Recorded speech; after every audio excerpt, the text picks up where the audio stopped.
Before we get into this story, I've got a gift for you. I've written an exclusive Wild West tale you won't find on YouTube, and it's completely free.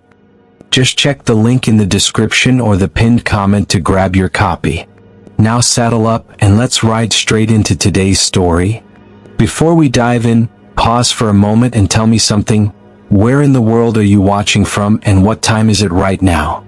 Maybe it's sunrise in Nairobi, midnight in New York, afternoon in Canada, or evening in France. Don't just watch quietly, drop a comment below and let's see how far this story reaches across the world. Now, lean in and let's begin. The desert night was too quiet. Not the kind of peaceful quiet that lets a man sleep, but the kind that presses against the skull like a warning. Hervé Duval felt it deep in his bones. A French trapper turned reluctant scout, he had crossed oceans, survived blizzards, and stared down grizzly bears, but tonight was different. His horse, a pale Mustang named Vesper, refused to move another inch. Her ears stood rigid, pointing toward the mouth of the canyon like two daggers of fear. Hervé whispered soft French lullabies to calm her, but even his voice trembled. The moon was high, washing the canyon in white and shadows. That's when he heard it, the cry. It wasn't human. It wasn't animal. It was both, a woman's scream tangled with the howl of a starving wolf. It echoed through the canyon walls, warping as it bounced from rock to rock. Hervé froze. He had heard stories whispered by Navajo elders, campfire warnings spoken in low voices. Do not answer. Do not look. Do not believe your ears. But every instinct in his body betrayed him. Before he even realized what he was doing, he cupped his hands and yelled back, "Who's there?" The canyon replied, not with words but with laughter. Not joyful laughter. Mocking. Hungry. Vesper reared, nearly throwing him off. Hervé grabbed the reins and steadied her, cursing himself for speaking. That was the rule. They get stronger when you acknowledge them. He tried to turn her around, but the air behind him shifted. The cold moved in before the wind. The horse's breath steamed in the moonlight like fog. Hervé's eyes scanned the ridge above. For a moment he saw nothing. Then, movement. A figure stood atop the rocks. Human shape. Long limbs. Head cocked unnaturally to the side, like it hadn't yet figured out how to hold itself upright. His first thought was woman. His second was no. The thing looked human only in outline. Its arms dangled too long, nearly reaching its knees. Its skin, if that was skin, hung loose like clothing draped over bones 2 sizes too small. Hervé knew enough not to call out again. He switched to instinct. He didn't reach for his rifle. He didn't run. He didn't blink. He just waited, silent, still, watching. The thing leaned forward, mirroring him. Then, it opened its mouth. Hervé braced for another scream. But instead it spoke. In a perfect imitation of his own voice. "Help me." Vesper screamed like a woman and bolted down the canyon. Hervé clung to the saddle as they tore through the darkness, branches whipping his face, hooves striking sparks against stone. The wind roared past him, but even through the chaos, he heard it again. Behind him, closer now, running on 2 legs, and laughing. And for the first time in his life, Hervé Duval knew what it truly meant to be hunted. Vesper didn't stop running until her legs gave out beneath her. She collapsed beside a dry riverbed, trembling so violently that Hervé could feel her heartbeat through the saddle. He dismounted slowly, every bone in his body rattling. Sweat soaked his back despite the cold. He placed a hand over her flank, whispering soft apologies in French. The night was darker here, the moon stolen behind clouds as if even the sky didn't want to witness what chased him. Hervé forced himself to breathe. In through the nose, out through the mouth. He had to think. He had to remember the rules. The Navajo spoke of them in quiet circles, only when the fire was low and the doors were barred. Don't wander at night. Don't whistle. Don't follow voices. And above all, Never speak to one when it calls your name. He had broken that rule before he even realized he was being tested. For a long moment there was silence. No footsteps. No laughter. No shifting shapes in the dark. Only the whisper of distant wind and Vesper's ragged breathing. Hervé reached for his rifle and cocked the hammer, slowly, silently. He didn't aim it forward. He aimed it behind him, because that's where it would come from. That's how they worked. He had heard enough stories from traders, bounty hunters, even soldiers who refused to camp near sacred ground. They can use your voice. They can wear your skin. They take what you trust and feed on it. Hervé's throat tightened as a thought slithered into his mind. What if it had learned more than just his voice? He scanned the darkness with sharp eyes honed from years of solitude. Hervé Duval was not a man born of softness. He had left France at 16, fleeing a noose meant for him after striking a nobleman who tried to take his sister. The sea had made him a survivor. The mountains of Canada had made him a fighter. The deserts of New Mexico had made him a ghost, moving job to job, respected by no one, needed by everyone. To the military he was a scout. To the settlers he was a foreigner. To the natives he was an intruder. To the wanted posters he was already dead. And yet, tonight was the first time he truly felt unwelcome on the earth itself. Then, just as the sweat on his neck cooled into ice, he heard it. Drip. He didn't move. Drip. Not water. Not blood. Something thicker. Something intentional. Slowly he turned his head. There, hanging from the branch of a mesquite tree, was a scrap of fabric. No, not fabric. Clothing. His clothing. A strip torn from the sleeve of the coat he had discarded 2 days ago near an abandoned cabin. It fluttered softly like a flag of surrender. Hervé's heart turned to stone. He hadn't told anyone he'd been there. He hadn't been followed. He hadn't left tracks. Something had been watching him long before tonight. He backed away slowly, rifle steady, breath held. Vesper nudged his side, urging him to move faster, but Hervé refused to run blindly again. He needed higher ground. A vantage point. Somewhere he could see before being seen. He began walking toward the rocky ledges above the riverbed, boots sinking softly into the sand. Each step felt heavier than the last, like the earth itself was warning him to turn back. But Hervé Duval had never turned back from anything. Not from storms. Not from gunmen. Not from death itself. Yet as he climbed that ridge, every hair on his arms rose like needles. Not from cold. Not from fear. From realization. Whatever hunted him was not just imitating his voice. Was learning him. Piece by piece. And by dawn, it might wear him. Hervé climbed the ridge with the precision of a predator, not prey. Each foothold was tested twice, every loose stone brushed aside to avoid noise. The desert below stretched out like an endless ocean of rust and silver, and for a moment he thought he saw movement far off in the moonlight, too distant to identify, yet too deliberate to dismiss. He whispered a prayer he hadn't used since he was a boy in Lion, not asking for safety but for clarity. He didn't fear death. He feared not knowing what killed him.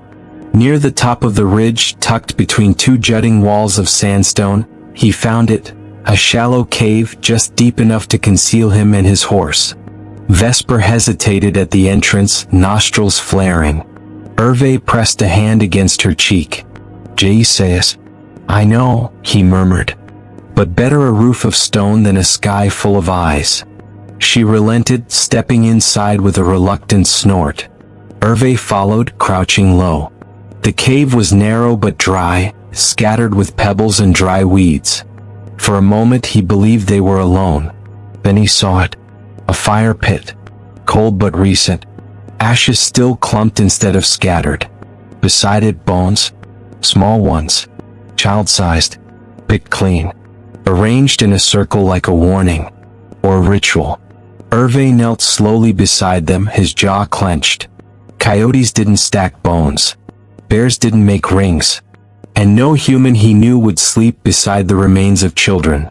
On the far wall of the cave, someone had carved symbols, sharp, angry strokes gouged into the stone. Navajo, he thought at first. But no, these symbols weren't prayers. They were scratches, claw marks, as though something trapped inside had tried to claw its way out. He rose and pressed his back against the wall, rifle aimed at the mouth of the cave. His breathing slowed. His senses sharpened. He became a statue, silent, immovable. For nearly an hour, nothing moved. The night outside grew still. Even the insects seemed to hold their breath. Hervé almost dared to believe he'd found a moment of safety, until he heard it. A whisper. Not outside. Inside. Right behind him. It was so soft he thought at first it was his imagination. But then it came again, closer to his ear, breathy, strained, as if spoken through lungs that had forgotten how to breathe. "Don't speak." Hervé spun, rifle raised, and froze. There was nothing. No figure. No shadow. No eyes glinting in the dark. But the voice hadn't come from air. It had come from stone. The scratches in the wall, they weren't random. They were words, carved with desperation. He ran his fingers along them, feeling each jagged groove. Not Navajo. Not Apache. French. His language. 3 words. Ilt regard. Watches you. The cave suddenly felt smaller, colder, alive. And before Hervé could react, Vesper let out a scream. Not of fear, but of warning. Because something was standing at the cave entrance, blocking the moonlight. Still, waiting, and it was wearing his face. For a heartbeat, Hervé didn't move. Couldn't. It stood in the moonlight like a mirror cut from nightmare. Broad shoulders, tangled hair, the familiar scar across the jaw he'd earned in a bar fight in Santa Fe. But its smile was wrong. Too wide. Too still. As if it had studied the expression but never understood what it meant. Vesper stomped her hooves and bared her teeth, ears flat against her skull. Hervé's rifle trembled in his hands, not from fear but from rage. This thing had stolen his voice. Now it wore his skin. If it could mimic him this completely, then how long had it been watching? How many of his habits did it now know? How much more could it take? The creature tilted its head, imitating his posture with unnerving precision. Then, it laughed. Not in his voice. In his father's. A voice Hervé hadn't heard since the man was buried 20 years ago in foreign soil. His knees nearly buckled. His father had been stern but kind, a man of few words but deep strength. Hearing that voice here, twisted and empty, was worse than any threat. Hervé steadied himself and forced his breath to slow. Anger was a weapon. Panic was death. "You picked the wrong man to follow," he whispered. The thing stopped laughing. Its smile slowly faded, as if unsure what expression should replace it. Then, in perfect French, it spoke. "No. We chose you. Not I." Hervé fired. The blast lit the cave in white fury. The creature's head jerked back, half its skull shattering in a spray of shadow and flesh. Or something like flesh. It staggered but didn't fall. Hervé cocked the rifle again, ready to fire once more, but the creature turned to look at him with its remaining eye. Not angry. Not afraid. Disappointed. It raised a hand to its ruined face, pressed its palm to the wound, and pulled. The flesh peeled away like wet parchment, revealing not bone but a shifting blur of fur, sinew, and light beneath. Hervé didn't wait to see its final form. He grabbed Vesper's reins and sprinted deeper into the cave. The passage narrowed. The darkness swallowed them whole. Behind him, footsteps echoed, soft, deliberate, leisurely. The thing wasn't chasing him. It was following, enjoying the hunt. Vesper nearly slipped on loose gravel as the tunnel bent sharply downward. Hervé guided her through by instinct alone, hand tracing the wall. His body screamed to look back. His mind screamed not to. Ahead, a faint glimmer. Moonlight. An exit. Hervé surged forward, shoving loose stones aside until they spilled into open night. The canyon below spread out before him like a graveyard of giants. He mounted Vesper in one fluid motion, kicked hard, and they burst down the mountainside. Only when they reached the canyon floor did Hervé dare to glance back. The cave mouth was silent. Empty. The creature was gone. Or hiding. Or waiting. Vesper slowed to a restless trot. Hervé's eyes scanned the ridge above, the shadows between rocks, the hollow spaces beneath thorny brush. Nothing. Then a voice. Far behind him. Not imitating him. Not his father. A child. Soft. Broken. Pleading. Monsieur, please, don't leave me alone. Hervé's grip tightened on the reins until his knuckles turned white. The voice was speaking French. With a lion accent. Just like his little sister used to. But his sister had died 30 years ago. And she called him by a very specific nickname. One he had not heard since he was 15. And when the voice said it, Hervé nearly let go of the reins. He hadn't heard that name in decades. Rêveur. Dreamer. His sister Elodie used to call him that when they were children playing by the riverbanks of Lyon. He could still see her face, mud on her cheeks, hair tied in messy braids, grinning like she owned the sun. She was younger by 3 years but fiercer by 10. The only one who believed him when he said he'd leave France one day, sail across the world, and live among mountains where the sky touched the ground. You dream too loud, she'd tease. One day the world will hear you and take you away. It had. And yet the voice echoing across the canyon now didn't belong to memory. It belonged to something else using it like bait. Vesper snorted nervously, stamping her hooves as if to say don't listen. Don't look back. Hervé clenched his jaw, forcing his eyes forward. The rules were clear. Answer and it comes closer. Turn and it becomes real. He kicked Vesper into a brisk trot and followed the riverbed eastward, letting the moon guide him. But the voice followed. Sometimes near. Sometimes far.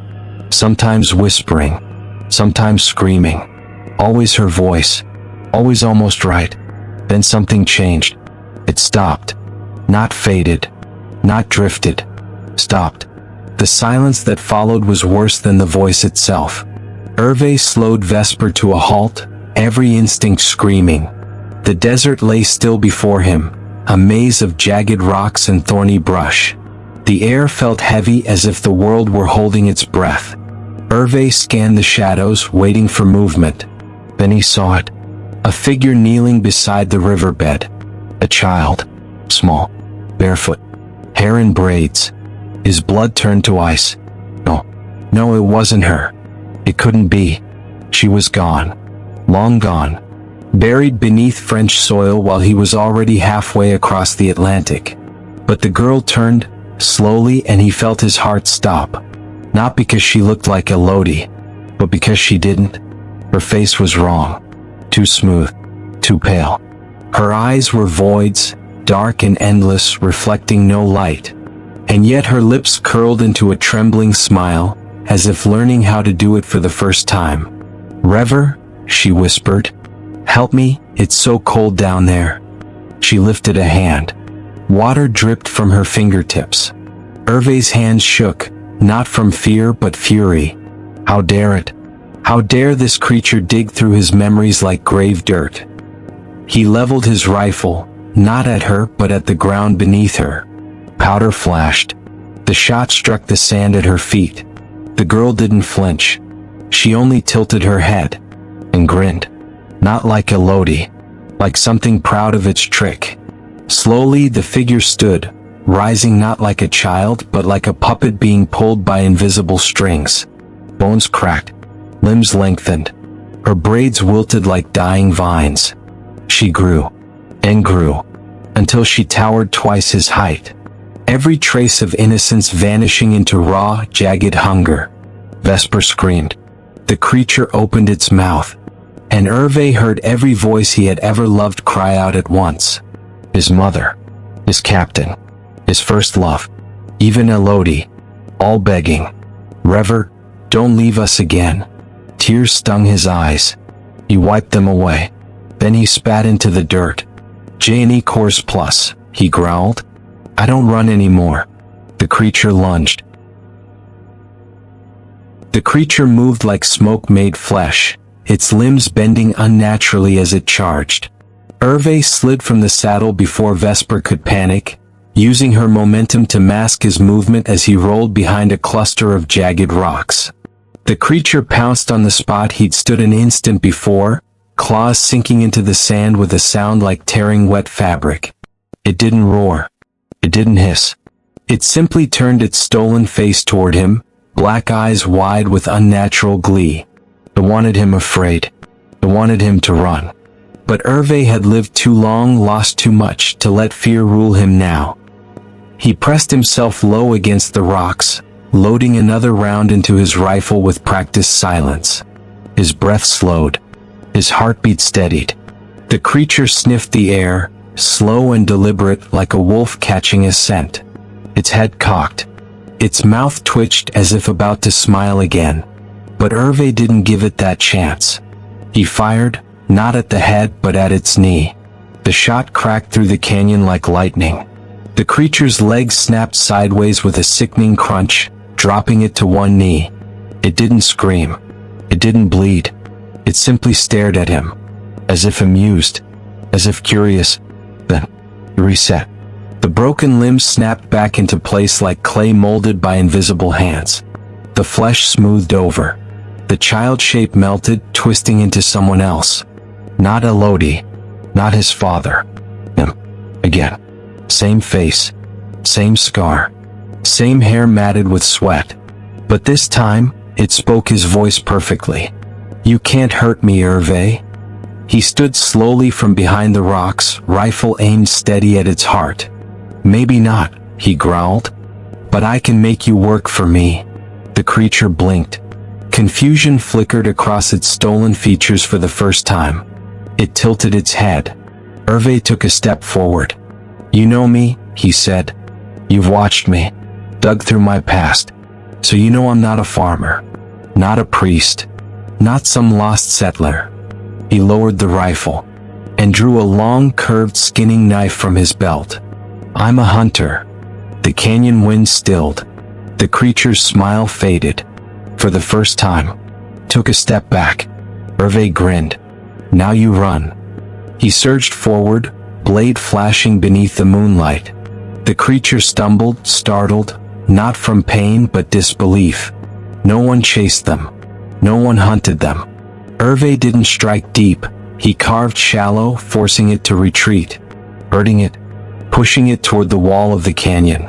Step by step, slice by slice, breath by breath, the hunter had become the hunted. The creature's illusions flickered, its form glitching between identities, his father, his sister, a dozen faces he didn't recognize.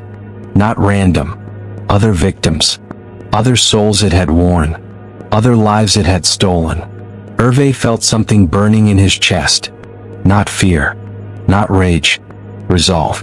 "If you carry their voices," he snarled, "then tonight, I make you scream for them all." The creature struck out wildly, but not in control now. It was reacting, defending, scrambling. And Hervé knew then, it could be cornered, could be killed. But before he could deliver the next blow, a voice rang out behind him. "Arit, stop." A woman's voice, strong, commanding, alive. A silhouette stood at the ridge above, holding a lantern of flickering blue fire. Not human fire, sacred fire. The creature froze, and Hervé had no idea whether she was friend or executioner. The lantern's glow washed across the canyon in ghostly blue ripples, flickering like moonlight trapped in glass. Hervé froze, knife poised mid-strike. The creature, still wearing his face, stood just feet away, trembling not from pain but from fear. Not of him. Of her. The woman on the ridge descended the rocks with steady, measured steps, the lantern held high. She was no settler, no missionary, no pale-skinned wanderer. Her skin was deep bronze, hair woven in long black braids adorned with silver beads that chimed softly with every step. Her eyes, sharp as obsidian, glowed faintly with reflected flame. She was young, but her gaze carried centuries. "Recule," she commanded. "Step back." It wasn't aimed at Hervé. It was aimed at the Skinwalker.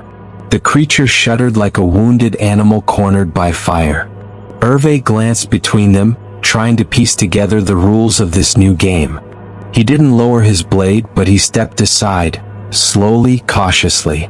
The woman approached the creature, not with pity, not with rage, but with reverence. She lifted the lantern between them and began to speak. Not English, not French. A language older than both. Rhythmic, weighted, like a prayer and a curse woven together. The creature twitched as the words struck it. Its stolen flesh rippled, its form fracturing between shapes as if being peeled apart. Hervé had never seen fear in such a thing before, but now he saw terror. It wanted to run. It wanted to speak. It wanted to bargain. But the woman did not allow it. She placed the lantern gently on the ground, blue fire spilling outward like a tide, circling the creature in a ring of ghostly flame. The Skinwalker recoiled, pacing like a rabid beast trapped in an invisible cage. Only then did she turn to Hervé. "You are far from home, dreamer," she said in heavily accented but precise French. Hervé stiffened. "You know me?" She nodded. "I know what it wants. It does not chase humans at random. It hunts stories, memories, names. It chooses those who carry many ghosts." Her gaze sharpened. "You have lost much." Hervé said nothing. His grip tightened around the knife. She continued, voice low. "It cannot be killed by bullets, but it can be unmade. But only by one who forced it to reveal its true shape." She stared at him. "Finish what you started." She gestured to the creature, still trapped in the blue fire, panting in his voice. Hervé stepped forward. Knife steady. Heart steady. The creature fell to its knees, face flickering between his sister, his father, himself, as if trying desperately to find something to stop him. It settled on Elodie, tears streaming. "Rever, ALD plate? Please." Hervé closed his eyes. One tear fell. "When you stole her voice," he whispered, "you made your last mistake." He raised the blade, and then the blue fire roared, and something tore open in the night sky. Not a sound, not a light, a presence, ancient, watching, waiting, and he realized, killing it might free it, or release something far worse. He hesitated. The woman's voice cut through the roaring flame. "Choose, dreamer. Kill the monster, or become it." The canyon fell silent, as if the world itself paused to witness his decision. Hervé stood at the edge of the blue fire circle, knife gleaming, breath steady but spirit trembling. The creature knelt before him, flickering between every stolen face like a lantern caught in the wind. His father, Elodie, himself, a dozen strangers, all begging without words. The sacred fire roared, but not with heat, with memory. Every flicker carried whispers. Every crackle hummed with grief. Hervé felt them pressing against his mind. "Help us, free us, avenge us." Beside him, the woman stood still as stone, her eyes fixed on him. She didn't urge. She didn't plead. She simply waited. She had seen this moment before, in others. Some had been brave. Some had been weak. Some had killed. Some had embraced the darkness and become worse than what they fought. Hervé didn't look at her. He stared only at the creature. He knelt slowly, bringing himself level with it. The creature leaned forward, not attacking, not fleeing, but watching, studying, hoping. Hervé spoke, not gently, not cruelly, but with the weight of a man who had lived too long with ghosts. "You want to wear me?" he said quietly. "To carry my face? My voice? My pain?" He pressed the blade against the creature's throat. Then you will know what it means to be me." He didn't slice. He pressed harder. The creature's skin cracked beneath the blade, not bleeding but splintering like porcelain struck by a hammer. Light seeped through the fractures, white, blinding, alive. The ground trembled. The fire roared louder, the blue flames rising like pillars around them. The creature screamed. Not in stolen voices.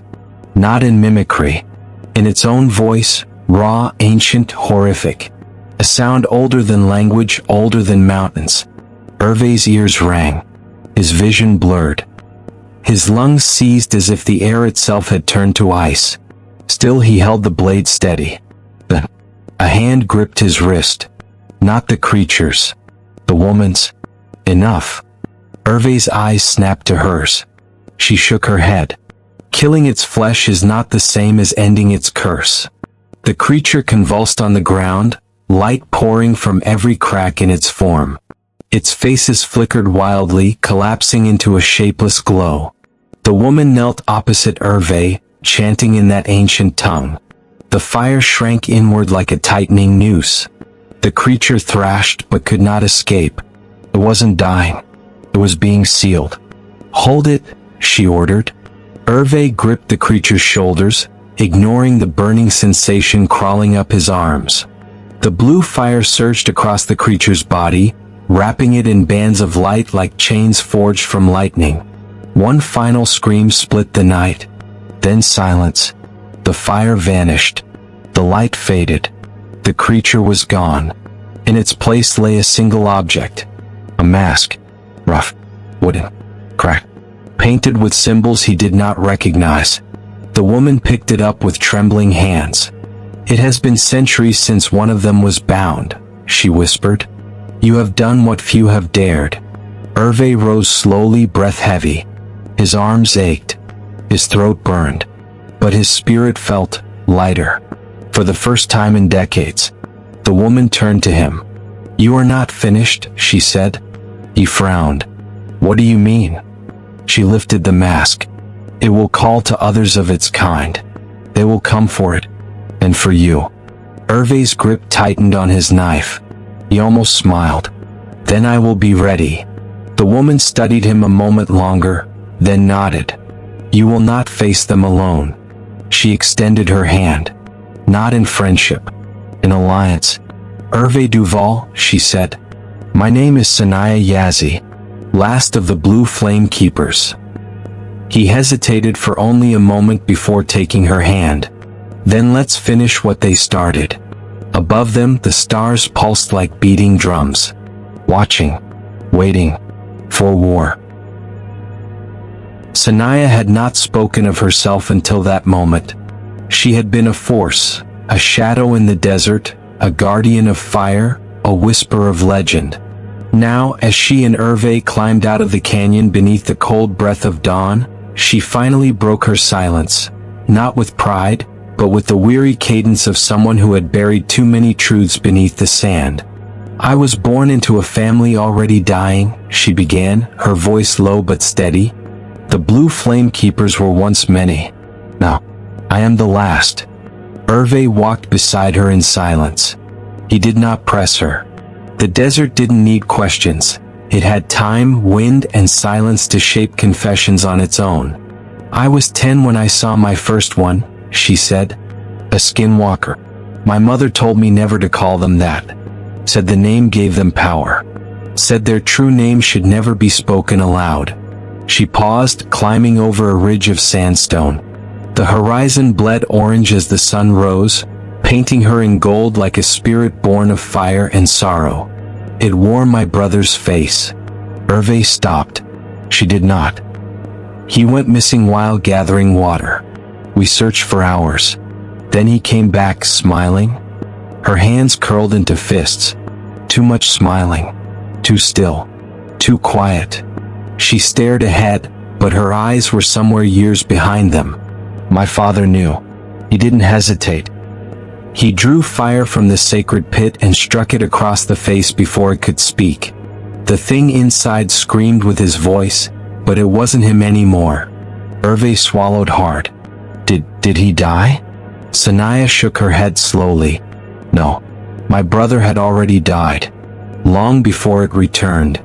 The wind howled across the ridge as if mourning with her. Hervé waited, knowing her story was far from over. The creature fled that night. My father gave chase. My mother grabbed me and ran.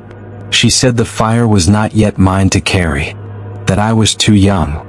Her breath trembled. At dawn my father returned. His clothes were burned. His arms were scorched. His eyes empty. She stopped walking. I asked him if it was over. Her voice cracked for the first time. He said, "No, it is waiting. It wants you instead." Silence fell between them. "And your parents?" Hervé asked quietly. She closed her eyes. "They died protecting me. My mother fell first. My father walked into the canyon fire so I could live." Now Hervé understood. Her solitude. Her rage. Her purpose.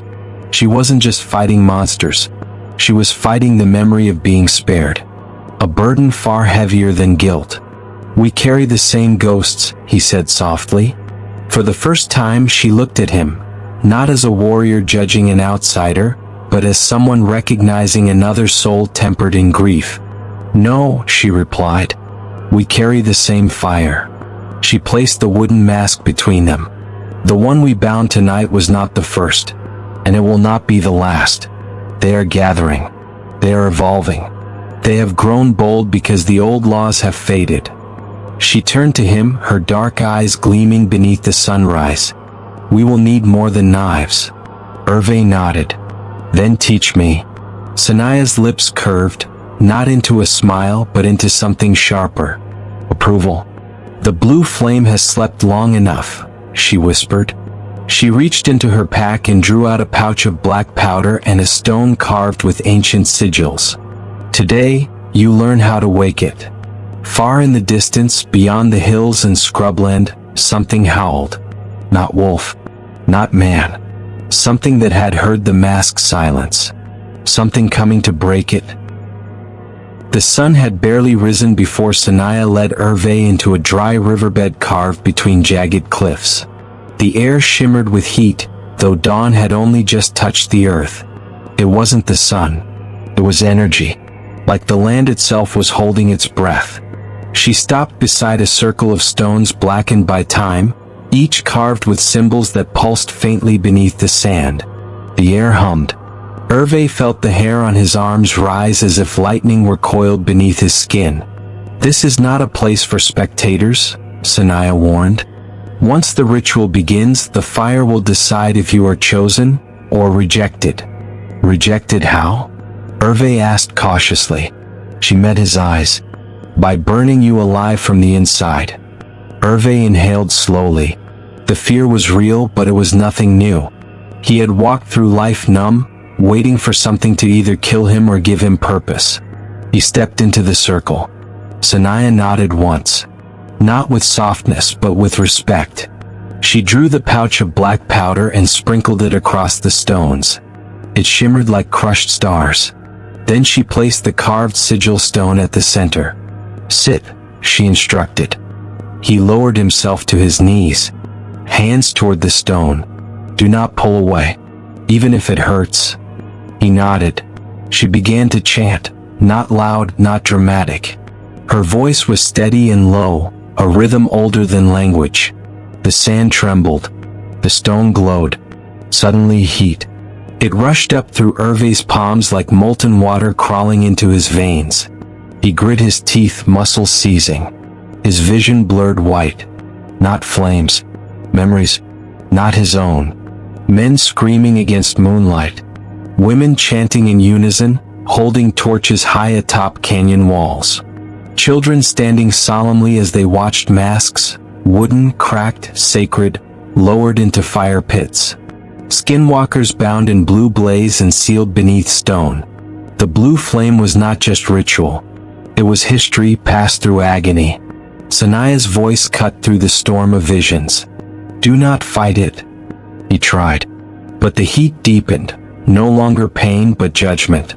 Something ancient looked inside him. At his rage. his grief, his guilt. It asked, not with words but wait. Do you seek vengeance or balance? Hervé's body trembled, smoke rising from his fingertips. Vengeance would be easy. It always had been. He had lived with it for years. It was the armor he wore, the shield that kept him from feeling anything else. But now he saw faces. His mother, his father, his brother. The boy he once was, the one who still sat crying beside a grave no one could see. I don't want revenge, he whispered through clenched teeth. The fire paused. I want peace. In an instant, the heat changed. It no longer burned. It welcomed. The stone flared, blinding white, then shattered like ice. The flames around him spiraled upward in a towering column. Blow. Bright. Alive. Saniyah stepped back, shielding her eyes. Hervé stood, enchanted in a glow that wrapped around him like armor. Like wings. The fire bent to him. Not to consume. To belong. When the last spark faded, Hervé opened his eyes. They glowed faintly blue. Saniyah stared at him with something close to awe. You are no longer merely Hervé Duval, she said quietly. You are a flame-bearer. Hervé clenched his fists. Fire crackled faintly beneath his skin. For the first time in his life, he wasn't defined by the ghosts behind him. He was defined by the war ahead. The desert was never truly silent. There was always wind hissing over stone, insects churring beneath brush, lizards skittering over gravel. But now, even the wind seemed afraid to move. The world held its breath. Saniyah noticed it first. She froze, one hand drifting toward her satchel of sigils. Hervé felt his new burning pulse flicker, like the flame beneath his skin sensed danger before his mind did. Do you feel that? She asked. He didn't answer. He heard it. Not with his ears. With the fire. A vibration beneath the sand. Faint. Rhythmic. Footfalls. Many. Moving in unison. Not human. Saniyah's lips tightened. They know we bound one of their own. They've come to break the seal. Hervé's heart thudded. How many? She didn't blink. All of them within 50 miles. The air grew colder, not by temperature but presence. The kind that made even sunlight feel unwelcome. Hervé flexed his fingers. Blue embers danced beneath his skin. Can we fight? Saniyah didn't answer right away. Instead, she crouched and drew a line in the sand with a piece of chalky stone. Then another. Then a circle. Then glyphs, one stroke at a time, her movements swift, practiced, sacred. It isn't about fighting, she said. It's about holding them long enough. For what? She finished the circle and stood. For a message to be heard. Hervé frowned. By who? She met his gaze. Every skinwalker that still remembers what it once was before it chose the darkness. Hervé narrowed his eyes. You think they can be reasoned with? No, she said. Then what message are we sending? She lifted a wooden whistle carved with spirals. That the fire has returned. Before he could ask again, she blew. There was no sound. But the world felt it. The cliffs shuddered. The sands rippled. Far on the horizon, a murder of crows exploded into the sky like black shrapnel. Then, they appeared. Shapes at first. Shadows crawling over ridges. Some walked on 2 legs. Some on 4. Some changed as they moved, shifting from man to beast to something in between. Their movements were wrong. Their bodies too loose, too hungry. Dozens. No, scores. Eyes glinted like coins in moonlight, though it was broad daylight. They stopped at the edge of the glyph circle, hissing at the boundary like wolves tasting electric wire. One stepped forward. Taller than any man should be. Thin as a corpse. Its arms bent wrong. Its head twitched like a puppet held by too many strings. It spoke. Not in a voice. In every voice it had ever stolen, layered atop each other like rot. Give it back. Saniyah didn't flinch. It is sealed. It will stay that way. The voices shrieked in unison. Then we take you instead. Hervé stepped forward, planting himself beside her. Flames flickered along his arms, licking the air like serpents tasting battle. He spoke not to them, to her. "Tell me how to burn them." Saniyah didn't smile, but her eyes did. "Hold the line." She reached into her satchel and threw a handful of powder across the glyphs. The circle ignited in a ring of blue fire. The Skinwalkers recoiled. Then they lunged. The battle began. They hit the barrier like a tidal wave of claws and fury. The first Skinwalker leapt, fangs stretching from a face that wasn't fully human or beast, only to be blasted backward as blue fire erupted along the glyph circle. Its scream tore through the air like metal grinding against bone. More followed. They didn't retreat, they adapted. Some lunged high, some burrowed low, some slithered across the sand like shadows made flesh. Each attempt met the same fate, flames roaring upward, searing whatever dared to cross. The scent of burning fur and rotting skin filled the air. Hervé's pulse throbbed with fire. Not metaphorical fire, real, living heat coiled inside him like a caged sunrise begging to be released. "Saniyah," he shouted over the cacophony. "How do I strike?" "Feel," she replied calmly, never taking her eyes off the monsters. "Not with anger. Not with fear. With will." One Skinwalker, larger than the rest, hurled itself toward him, its arm twisting mid-air into a scythe of bone. Hervé didn't think. He thrust his palm forward. Boom. Blue fire exploded from his hand like lightning striking from inside out. The creature was flung across the sand, its limbs smoking, its body spasming. Hervé blinked. His hand glowed with embers dancing beneath skin. He grinned. The fear that had lived in him his whole life, gone. Now there was only purpose. Another lunged. He spun, striking downward. Flame followed like a sword carved from dawn. Then another. He ducked, sending a wave of fire rolling across the sand like a living tide. Saniyah's voice cut through the chaos. "Do not let rage guide you. Fire without control is as blind as the curse you fight." He steadied. "Breathe. Listen." The flames obeyed, not wild but aware. They curled around him like loyal wolves. Suddenly, everything stopped. The horde halted as one. Not because they were losing, because something changed. A figure stepped forward from the ranks. Smaller than the others. Slower. Almost trembling. It was wearing the form of a little girl. Dark hair. Wide eyes. Bare feet scraping across the sand. She approached the barrier but didn't cross. Her head tilted, not at Saniyah. At Hervé. The other Skinwalkers didn't attack her. They watched. Waiting. As if she held some silent authority. She opened her mouth. But no scream came. No growl. Just a whisper. Not layered. Not stolen. One voice. Soft. Trembling. "Help me." Hervé froze. Saniyah's breath caught. Skinwalkers did not ask for mercy. They mocked it. They baited with it. But this felt different. The girl, no, the thing inside her, pressed her hands against the fire. It didn't burn her. It flickered softly beneath her palms.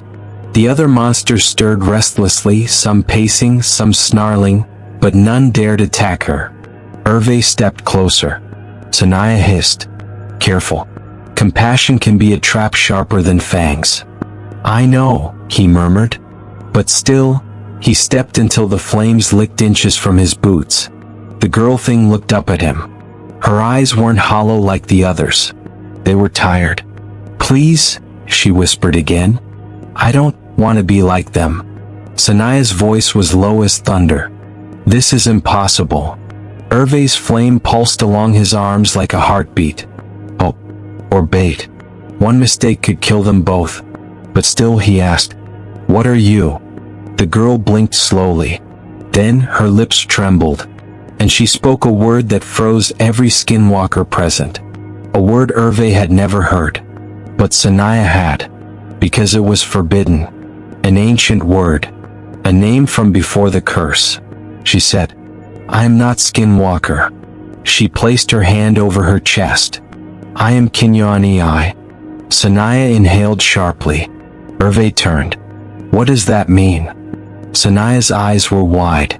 "Hervé," she swallowed. "She is not one of them." Her gaze flicked to the horde, growling, restless, confused. "She is one of the first. Before the curse." Before she could finish, the horde roared in fury. They lunged, not at Hervé, at her. The moment the horde lunged for her, she didn't scream. She didn't even move. She simply closed her eyes, as if she'd been waiting centuries for this moment. As if she believed she deserved to be torn apart for what she had once been. But Hervé didn't hesitate. He ran. Straight through the glyphs. Saniyah shouted, "Hervé no!" Too late. His foot broke the boundary. The circle shattered. The blue fire erupted upward like a bomb going off. The ground cracked. The sand exploded. The glyphs pulsed wildly, unstable, without control. The Skinwalkers surged forward. The girl stood frozen, tears streaming down a face that was not truly hers.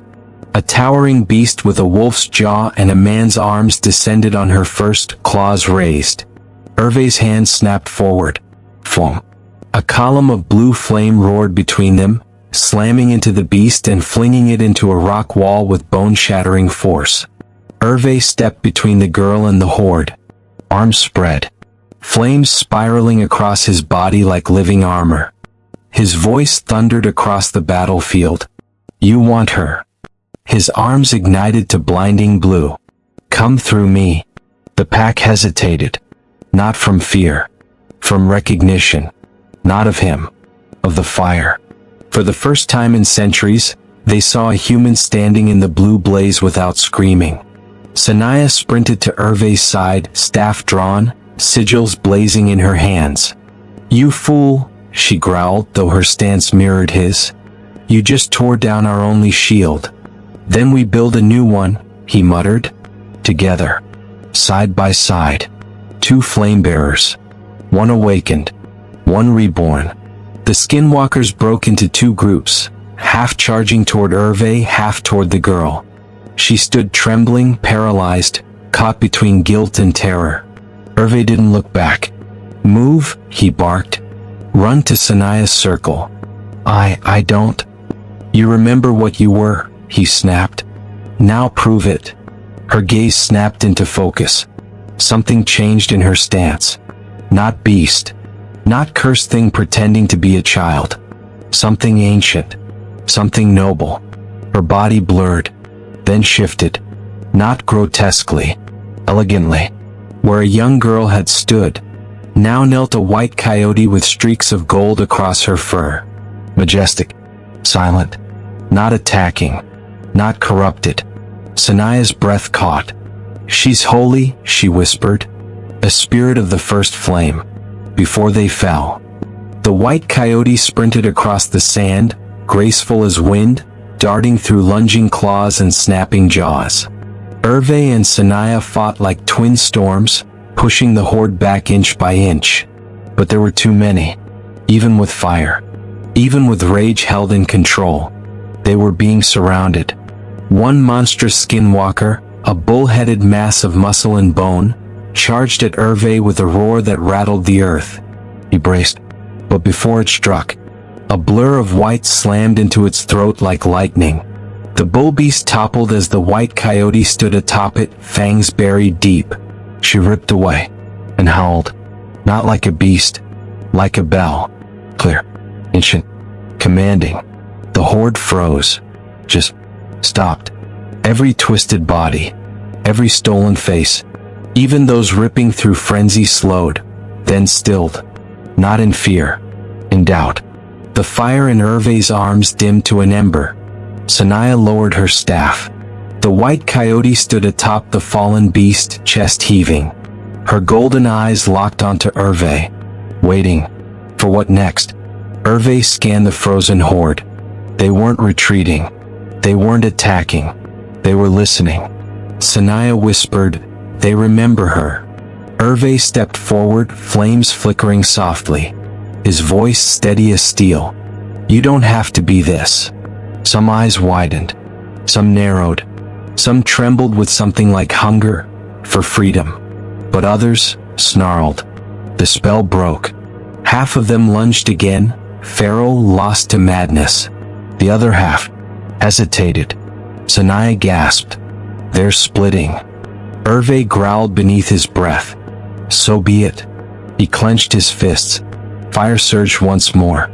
"Then we save the ones who still can be saved." The battlefield broke into two worlds, one drenched in madness, one trembling in awakening.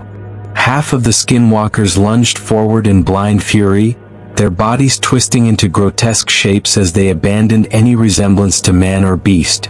Claws lengthened, bones cracked, their eyes burned with hunger, not hate. The other half didn't move. Some snarled uncertainly, some backed away. Some touched their chests as if remembering something long buried beneath centuries of blood. The white coyote, gold streaks glowing brighter by the second, stood between both factions like a judge at the gates of eternity. She growled once. Full. Warning. Commanding. The air shuddered as if nature itself waited for a verdict. The maddened horde ignored her, launching themselves at Hervé and Saniyah like a wave of teeth and rage. Hervé answered with fire. Not in panic. Not in wrath. In precision. He struck only when necessary, burning claws before they could tear flesh, turning charging beasts away rather than incinerating them whole. Saniyah was the opposite. She fought like a storm, sigil stones exploding beneath her staff as she shattered the ground with raw force. She swung with fury built from decades of solitude, grief, and devotion. "You had your chance," she snarled as she crushed a lunging monster with a pulse of blue fire. "Now burn with the curse you chose." But Hervé saw what she didn't. Some of the attackers weren't fighting to kill. They were fighting to die. "Don't," he shouted, deflecting a strike from one who didn't even defend itself. "They're not all gone yet." Saniyah hesitated mid-swing. For a heartbeat, doubt flickered in her eyes. Then, the white coyote howled again. This time not as a warning, as a command. The sound rippled not through ears, but bones. Hervé's flames dimmed. The berserk Skinwalkers froze mid-charge. Even those locked in combat fell still, bodies trembling like animals shocked awake from a nightmare. One, its body hunched like a boar, jaw hanging loosely, blinked. It looked around, confused. Not rabid, not beast, just lost. Slowly, shakily, it backed away. Another followed. And another. The line shifted. The battlefield divided without a word. Those who remembered, even if dimly, retreated behind the coyote. Those who had lost themselves to bloodlust remained before her. One side pleading with silence. The other snarling in denial. Saniyah lowered her staff. Hervé let his flames dim to embers. The coyote looked at them both, and nodded. A decision made. Not to kill. Not to forgive. To separate. Saniyah's voice was low. "The ones behind her, they can still be saved." "And the others?" Hervé asked. She didn't look away from the front line of snarling beasts. Her voice was cold. "They die." The fire on Hervé's arms roared to life. Not in fury. In justice. Saniyah raised her staff, the sigils around them reigniting into a blazing arc of blue fire. The coyote stepped aside, leaving a clear path between flame-bearers and the damned. There would be no hesitation. No mercy. Not for those who chose darkness with full mind. Hervé stepped forward, fire coiling around his arms like blades. He breathed once, and whispered, not to the monsters, to the ones behind them, to the ones who still remember. He pointed at the rabid horde before him. "Watch." He glanced at Saniyah. She nodded. "Burn them clean." Together they charged. The white coyote howled, and the desert became judgment. They struck like twin meteors falling into a sea of nightmares. Hervé moved first, fire spiraling from his arms like molten rivers, sweeping across the sand in controlled arcs. Every strike was deliberate. Every flame held intention. He burned through limbs but spared hearts when he could. Mercy by restraint, salvation through pain. Saniyah, by contrast, was vengeance incarnate. Each swing of her staff split the ground like thunder. Sigils burned beneath her feet, detonating in flashes of blue fire that sent bodies flying. She had waited decades for this. Every blow was a name unspoken, a ghost avenged. The Skinwalkers in their path fought savagely, twisting, contorting, frothing like rabid dogs in human skin. There was no strategy, no survival instinct, only hunger. But hunger died against flame. One beast, twice Hervé's size, hurled itself at him with fangs like broken glass. Hervé ducked, rolled beneath its swipe, and thrust upward. Fire erupted from his palm like a spear, tearing through the creature's chest. It howled, but not in rage. In relief. It collapsed, not writhing, still. Saniyah noticed.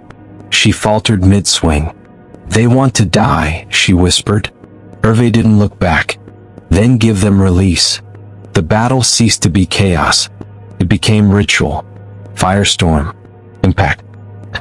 One by one the cursed fell, not with terror but with gratitude. They had been trapped too long in stolen flesh. Freedom came only by fire. Minutes passed like eternity. Then, silence. The last of the maddened lay still. Smoke curled from their burnt forms like incense over graves. The air shimmered with heat. The battlefield no longer moved, except behind them, where the survivors stood. Not many, maybe a dozen. They clung to their stolen forms uncertainly, half beast, half man, but their eyes were no longer feral. They watched Hervé and Saniyah cautiously, not with hatred, with hope. Hervé stepped toward them slowly, palms still glowing but no longer aflame. The white coyote padded to his side. Together, they stood as fire and spirit. The survivors bowed their heads. Saniyah approached one, a gaunt woman with deer-like legs and human hands. She trembled like a reed in wind. Saniyah lifted her staff. The creature braced. But instead of fire, Saniyah touched her forehead gently. "It is not your fault," she whispered. The woman creature fell to her knees, shoulders shaking. Others followed. Hervé looked at Saniyah. "What do we do with them?" For the first time since he met her, Saniyah hesitated. They cannot return to their old lives. They cannot walk among humans. Not yet. The coyote stepped forward and barked once. Saniyah listened, then nodded. She turned to Hervé. "You and I will walk forward," she said. "They will follow behind us, not as warriors, yet." Hervé frowned. Yet. Saniyah's eyes burned with new resolve. They will learn. The flame can cleanse, not just destroy. If they choose to walk in light, they will not be our burden. She raised her staff high. They will be our army. The white coyote lifted her head and howled. The survivors echoed, not in monster screams but something different. Something raw. Something hopeful. Hervé watched them, these twisted souls seeking redemption. Flame flickered beneath his skin. But now, it wasn't for killing. It was for building. The war wasn't over. It had only evolved. He turned to Saniyah. "What now?" She lifted the wooden mask of the bound Skinwalker. Her voice dropped low. "We find the others." Hervé nodded. "And we set them free, one way or another." The sun dipped behind the canyon walls, bleeding molten gold across the scorched battlefield. Smoke curled lazily from charred stones, carrying the scent of burnt flesh and sage. The air still trembled with the echoes of violence, but beneath it, something new simmered. Not fear. Purpose. Saniyah stood upon a boulder, staff grounded like a flagpole of destiny. The survivors, half beast, half man, trembling in the last glow of daylight, watched in reverent silence. Hervé stood at her side, arms crossed, fire dormant but near the surface, like a serpent coiled beneath his skin. The white coyote sat between them, regal, silent, waiting. Saniyah raised the mask of the bound Skinwalker. The writhing energy within it pulsed like a heartbeat. "These spirits," she said, her voice echoing across stone and bone, "were never meant to be weapons." She held the mask higher. They were meant to be warnings. Symbols of what happens when power is taken without respect. The half-changed ones bowed their heads. "You were deceived," she continued. "Some of you were desperate. Some were curious. Some were lost. But all of you now stand alive, not because you surrendered to hunger." She pointed at Hervé. "But because flame refused to consume you." Hervé stiffened, unsure whether to accept the praise. Saniyah didn't wait. "You now stand at a crossroads. There are only two paths before you." She slammed her staff into the rock and the ground trembled. "One, return to darkness. Wander alone. Feed. Hide. Be hunted. Die nameless." She lifted her gaze, fiery and immense. "Or two." She struck the ground again. "Stand with us. Learn control. Shed the curse, not by denying your nature but mastering it." A murmur rippled through the survivors. The coyote rose and padded to the first of them, a trembling wolf-headed man with human eyes clouded in shame. She sat before him, waited. Slowly he reached out a clawed hand, touched her head. The ground beneath him glowed faintly, sigils of ancient origin spiraling outward. The white coyote barked once. The mark imprinted on his chest. Not a wound. A vow. Saniyah nodded. "One by one," she declared. "If you choose the path of flame and spirit, step forward." They hesitated. Then, another moved. A woman with stag antlers and human lips stained with old blood. She knelt. The coyote marked her. Then another. Then another. Soon all but one. A towering beast with the hulking frame of a bull and the head of a jackal. His eyes were red. Not from rage, but resistance. He growled. "I killed," he rasped. "Not for hunger. For pleasure." Hervé stepped forward. The others tensed. But Hervé didn't ignite. He simply stared up at the creature, calm. "And do you regret it?" The beast blinked, twitched. "Every night." Hervé nodded slowly. "Then kneel." The beast hesitated. Then, with the weight of mountains, it knelt. The sigil burned across his chest. He howled, not in pain, in release. Saniyah stepped down from the rock, staff at her side. She raised both hands. "Then hear me." Her voice carried like thunder across the canyon. "From this day forth, you are no longer Skinwalkers. You are ashbound. Branded not by hunger, but by choice. You will walk behind flame, and one day beside it." Hervé looked at her. "You're building an army?" he murmured. She smiled faintly. "No. I am rebuilding a tribe." The white coyote howled, long and piercing, echoing across ancient stone. The ashbound answered as one. A chorus of redemption. Hervé watched them, creatures once feared across desert legends, now kneeling like penitent soldiers. He turned to Saniyah. "And us." Saniyah lowered her staff. "We walk ahead." Hervé grinned. "Good. Because I sense another storm coming." Saniyah looked to the darkening horizon. Her eyes hardened. "Not a storm, Hervé." She lifted the mask. Its captive spirit trembled violently. "A war." Night fell like a drawn curtain, quick, silent, almost too clean.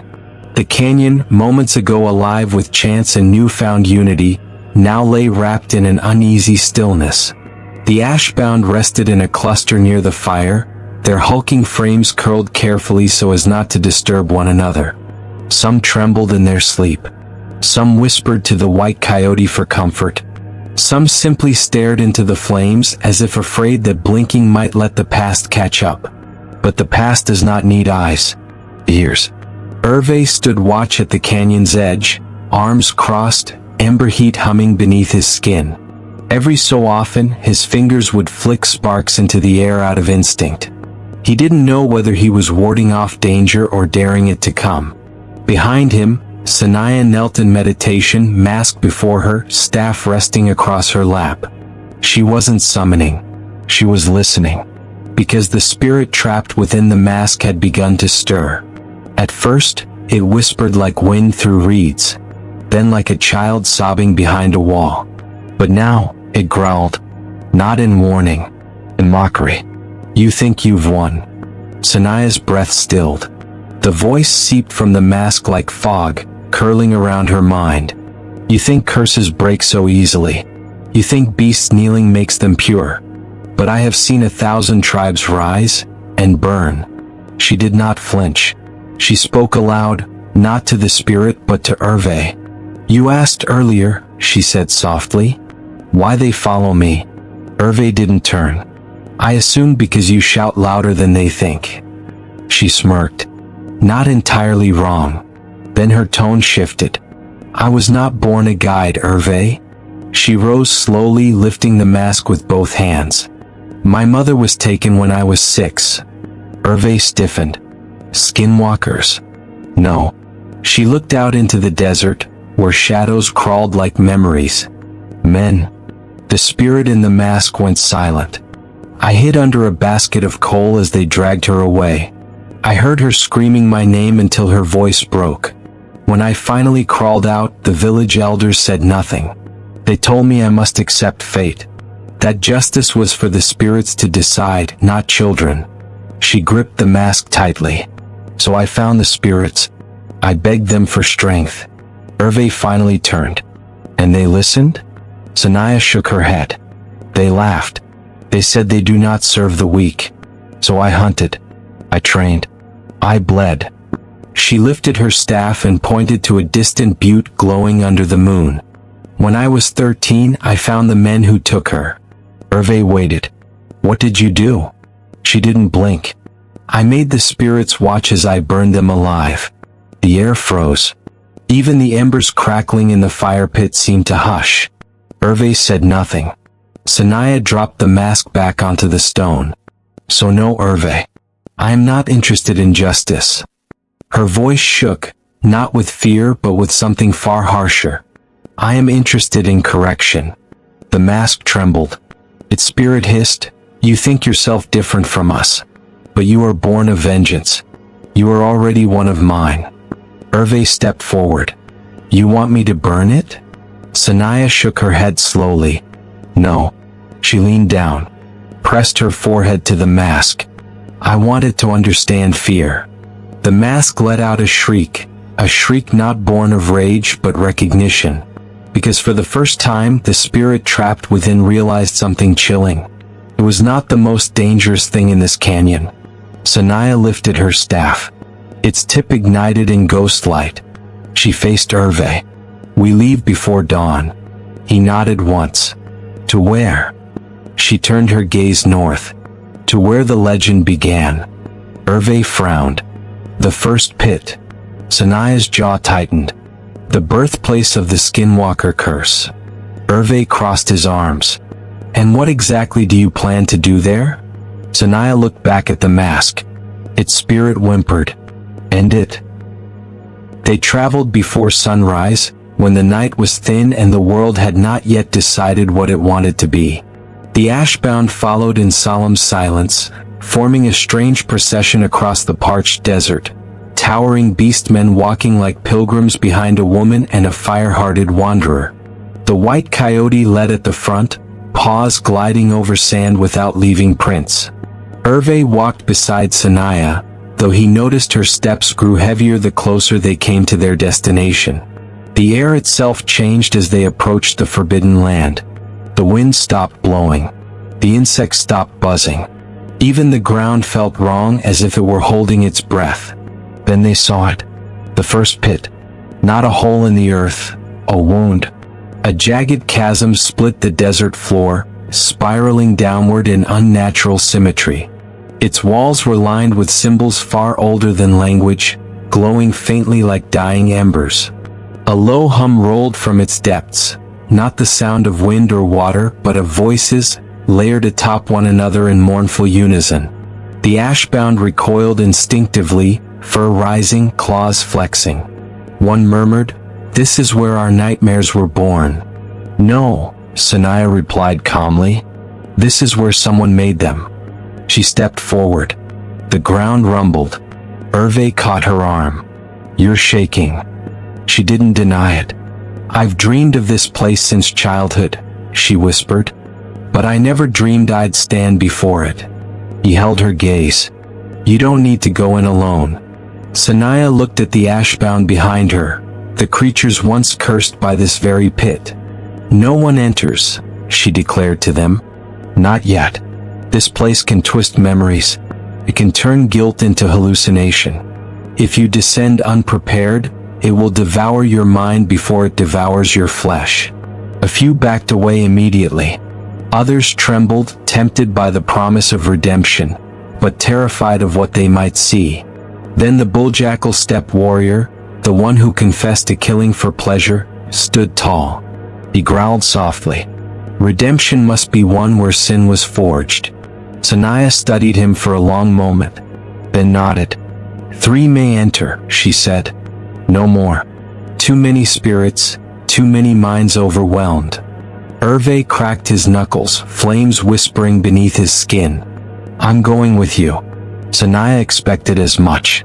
She turned to the bulljackal. "And you?" The rest waited in tense silence. Saniyah faced the pit.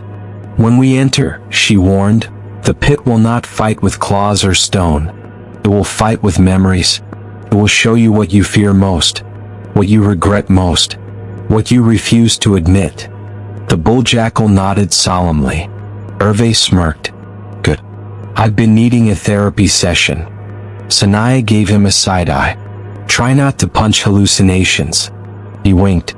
"No promises." The white coyote barked once, sharp and final. Saniyah raised her staff. The sigils on the pit's walls trembled. Ancient whispers grew louder, rising from a murmur to a chant. The 3 of them stepped to the edge. Saniyah inhaled deeply. "From this moment," she declared, voice ringing across stone and bone, "we do not walk as cursed. We walk as conquerors." And with that, they descended. The world swallowed them whole. The air shifted. Reality bent. And suddenly, they were no longer alone. Something vast and ancient awoke beneath them. Not a beast. Not a spirit. The architect of the curse. And it knew their names. The descent was not like climbing down stone, it was like sinking through memory. Every step warped beneath their feet, turning into faces, moments, regrets. Hervé saw flickers of villages he had burned long ago in self-defense, but they burned brighter here, as if accusing him of enjoying it. The bulljackal staggered as phantom screams clawed at his ears, whispering the names of those he had killed. Saniyah walked like steel, but even her eyes betrayed the strain. She saw her mother, reaching, always just out of grasp. The pit was not a place. It was judgment. Then the earth flattened beneath them. They stood in a vast chamber carved of obsidian and bone. Pillars rose like ribs, spiraled with ancient runes pulsing in eerie crimson. Pools of thick, black liquid shimmered at the edges, not water. Bloodstained memory. Hervé clenched his fists. "I've seen hell before," he muttered, "but never one that feels curious." That was when the air itself shifted. Something moved, not in front of them but around them. A presence without shape. A mind without body. A hunger without mouth. And then, it spoke. Not in one voice. In many. In every language layered atop one another like a broken choir. "You return." Saniyah stepped forward, defiant. "We are not yours." The voice rippled like laughter on glass. "All who enter seeking freedom are already owned. By guilt, by vengeance, by need." The bulljackal snarled. "Show yourself, coward." The chamber answered.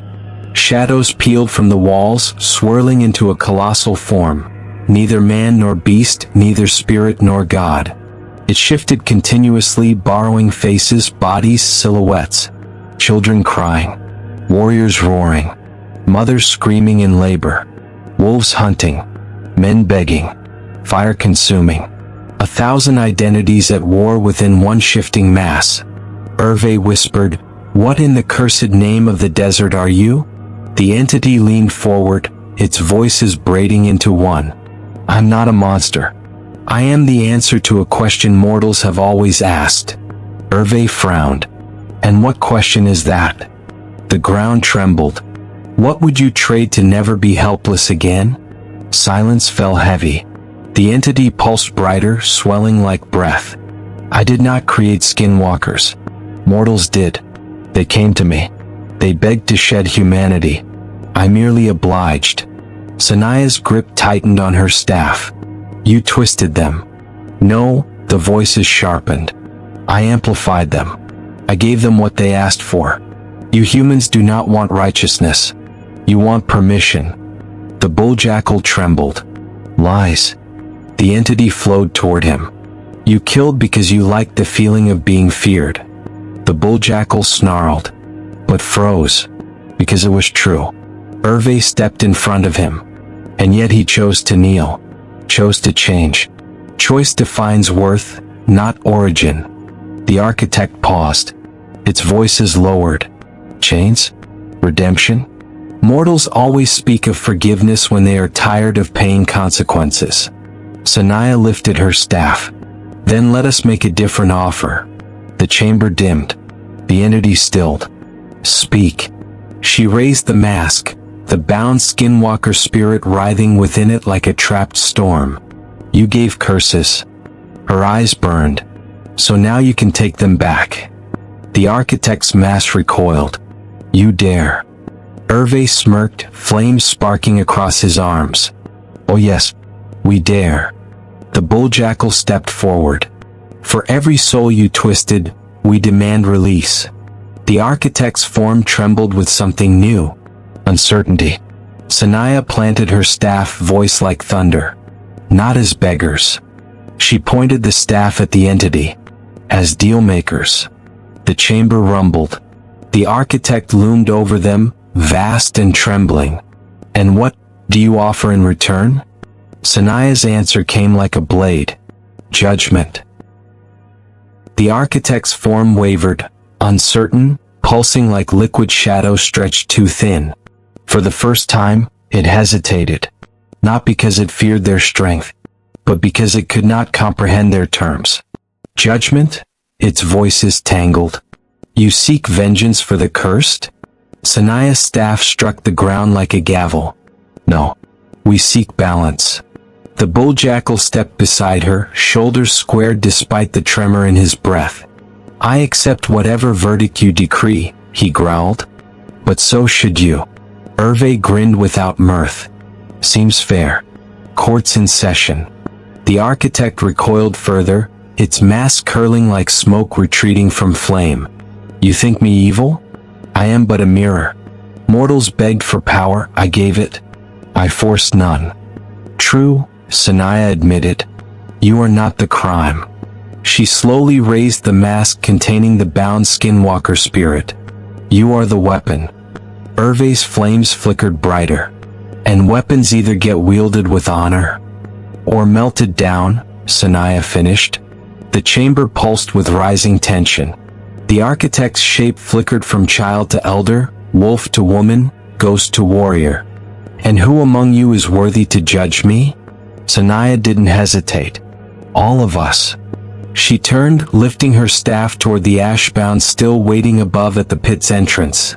Silent silhouettes on the horizon of stone. Her voice rang upward, shaking the cavern. "Ashbound?" Their reply fell like thunder. "We stand." The pit walls trembled as dozens of voices, some human, some beast, some still trembling with shame, shouted as one. The architect froze. It had never been judged by those it had once ruled. Saniyah faced it again. "For centuries you fed on guilt, on fear, On desperation, she pointed the mask toward the roiling mass. "So now we feed you truth." She thrust the mask forward. The bound Skinwalker spirit inside it howled, then burst, dissolving into white flame that wrapped around the architect like a noose. The flames didn't burn flesh, they burned memory. Every pact made from cowardice. Every transformation born from greed. Every life taken without remorse. Hervé flung his arms wide, unleashing a torrent of fire that merged with the white blaze. The cavern became an inferno of reckoning. The bulljackal roared, driving his fist into the earth. A shockwave of crimson willpower surged through the ground. The architect shrieked, not in agony, in clarity. Its 1,000 voices condensed into one. "Mortals, remember." And then, the flames went silent. The shadows fell away. The vast entity shrank, collapsing inward until it was no longer a towering god, but a single trembling figure. A young woman, half wolf, half human, tears in her eyes. Not a monster. A victim who had become an echo. Saniyah stepped forward. "Who were you?" The girl looked up, voice barely a tremor. "I was the first. I asked to never be powerless again. But the curse spread beyond me. I became its prison." Saniyah knelt before her. "Then hear our sentence." She offered her hand. "You are free." The girl hesitated, then took it. The chamber shook, not from collapse, from release. Above, the ashbound howled as their curse marks dimmed, then vanished. One by one, monstrous features receded. Horns softened. Scales withdrew. Fur fell away like ash in wind. They were not fully human. They were not fully beast. They were whole. Hervé exhaled, flames dying on his arms. "Is it done?" Saniyah looked toward the ceiling of the pit. Golden light seeped through the cracks. She smiled. "It has begun." They emerged at sunrise. The ashbound stood together, not as creatures of legend, but as survivors of truth. The girl who was once the architect stepped into the sun for the first time in centuries, blinking. Hervé stretched, cracking his neck. "So, what now? Build a village? Start a religion? Open a very intense therapy retreat?" Saniyah smirked. "No." She lifted her staff high. "Now we teach. For legends are not meant to be feared." She looked at the ashbound, former monsters now protectors. They are meant to be understood. The white coyote howled. The canyon echoed with hope.